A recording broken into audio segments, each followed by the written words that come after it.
this video, a bipartisan person, somebody from Johns Hopkins University. I think she was the head of analytics, the analytics department at Johns Hopkins, something like that. Don't quote me, but she was a very high ranking member of the analytics department at Johns Hopkins. They had this podcast or a Zoom call, basically. And what she does is opens the call with, "Hey, everybody, I'm not political. I apologize if my things I'm going to show you here go against what you believe, but please keep an open mind and check this out." Don't shoot the messenger. I didn't make up those numbers. Please have a look at them and tell me what you think. And I'm very analytical. I love Microsoft Excel. I use it as part of my job. I use it in my personal life. It was fascinating to me to watch her download this file. She downloaded it from the CDC website right before our very eyes. Everybody who was on this Zoom call got to see her navigate to the CDC website, download the file, and then start filtering it. And this person was an expert at Excel. I was fanboying out. I'm like, my gosh, this person really knows how to get down in Excel. I learned me a thing or two just by watching her. But she gets to a point where we analyze the deaths that are reported by the CDC. There was a period where she clearly pointed out that heart disease was zeroed out. Heart disease is the number one cause of death in our country.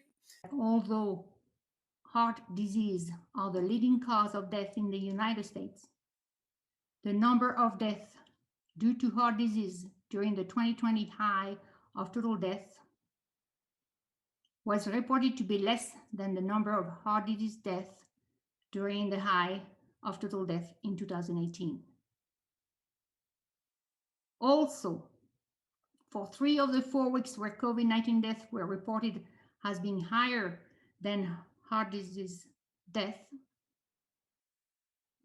So also for the 3 of the 4 weeks where COVID-19 deaths were reported has been higher than heart disease death, the number of deaths due to heart disease, influenza, and pneumonia, chronic lower respiratory disease, and more decreased compared to the previous week.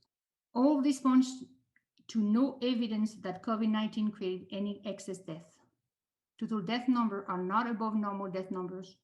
We found no evidence to the contrary. Her question was very aptly placed. It was, where did heart disease go? For this period of months, where did heart disease go? It's gone. And COVID has spiked. That was my second head scratcher. I'm like, okay, wait a minute. They'll still let us go to Walmart. So it can't be as bad as they say.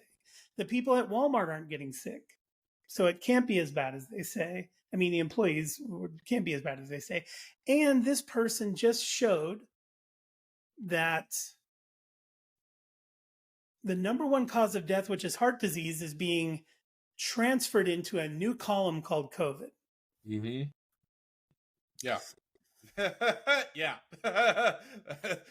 Somehow the data isn't exactly adding up. And they never even showed that the COVID mortality rate even surpassed the flu. So there's no way it's taken out heart disease. Right. Because they put heart disease and the flu, and then they called that COVID so we could get everybody's attention.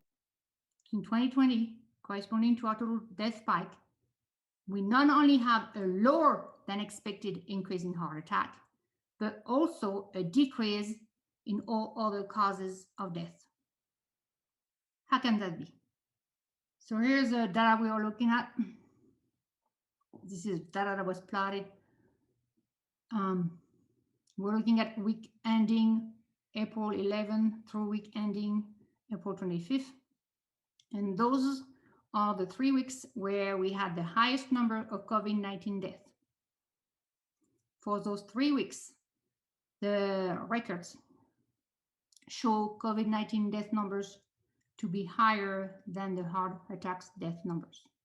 And so for a week ending April 11, data show 486 more COVID deaths than heart disease death. For week ending April 18, data show 2,561 more COVID deaths than heart attack, heart disease death. And for week ending for April 25th, the data show 1,651 more deaths from COVID than heart disease. I'm not going to pretend to know why the media wanted everybody's attention, and I'm not going to pretend to know why the government wanted everybody's attention. I don't know what bigger thing is at play there, but it's plain for anybody to see with their own set of eyes and ears that they wanted our attention. They put that ticker on the television set and they showed all these deaths, which are really flu, which is ordinary part of our culture, which has been for decades, is a flu season. And all of a sudden heart disease was gone.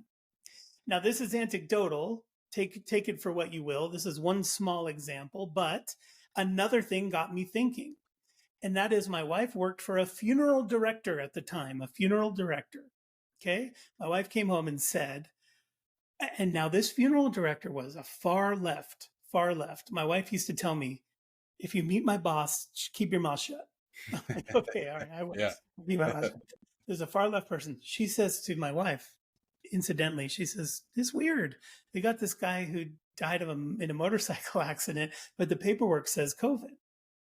It's a COVID death. And for me to see that with my own eyes, I was like, wait a minute, what's going on here? And then I realized what the play was. The play was, let's report deaths and COVID, whether they had something to do with each other or not.